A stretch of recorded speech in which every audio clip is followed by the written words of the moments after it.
Class 10 ইতিহাস chapter 3 তৃতীয় অধ্যায় মাধ্যমিকের ইতিহাস প্রতিরোধ ও বিদ্রোহ বৈশিষ্ট্য বিশ্লেষণ। তোমরা সবাই মন দিয়ে শোনো আর লেখো, এগুলো very very important question answer. তোমরা সবাই মন দিয়ে লেখো আর তোমরা কমেন্ট পাঠাও আর তোমরা সবাই লাইক অ্যান্ড সাবস্ক্রাইবটা দিয়ে দাও।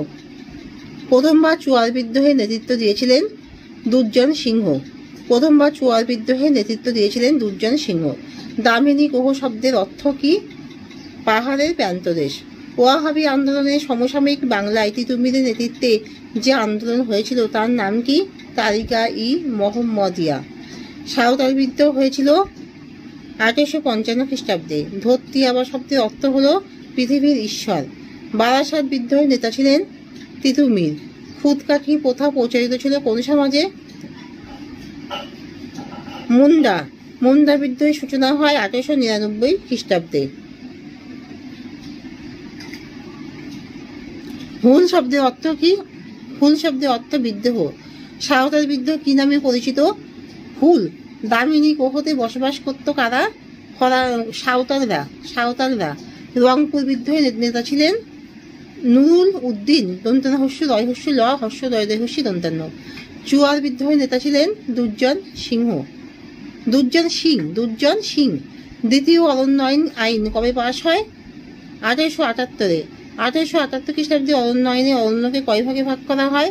3টি স্তরে। ফরাজি শব্দটির অর্থ হলো কি? ইসলাম নির্দেশিত কর্তব্য।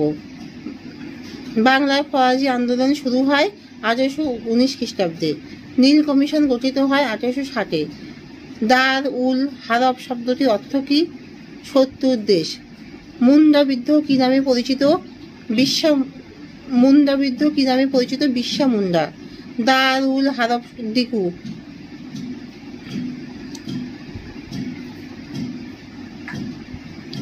বাংলার নানা সাহেব কাকে বলা হয়? তারে মুন্ডা বিদ্রোহ কি নামে পরিচিত? মুন্ডা বিদ্রোহ হলো বিশ্বা মুন্ডা নামে পরিচিত। বাংলার নানা সাহেব কাকে বলা হয়? রামরতন মল্লিককে। বাংলার ওয়ার্ড টাইটেলার কাদের বলা হয়? ওয়ার্ড টাইটেলার দিগম্বর বিশ্বাস ও বিষ্ণুচরণ বিশ্বাসকে। উল গুলান বলতে কি বোঝায়? চরম বিশৃঙ্খলা। চাইবাসার যুদ্ধ কবে হয়েছিল? 1820 থেকে 21 খ্রিস্টাব্দে হয়েছিল। বিশ্বা মুন্ডা কবে মারা গিয়েছিল? 1900 খ্রিস্টাব্দে 9 জুন। ফরাজি কথাটি অর্থ কি? বাধ্যতামূলকভাবে ঈশ্বর নির্ধারিত বাধ্যতামূলক কর্তব্য। 1878 খ্রিস্টাব্দে অরণ্য আইনে অরণ্যকে কয়টি ভাগে ভাগ করা হয়? 3টি স্তরে।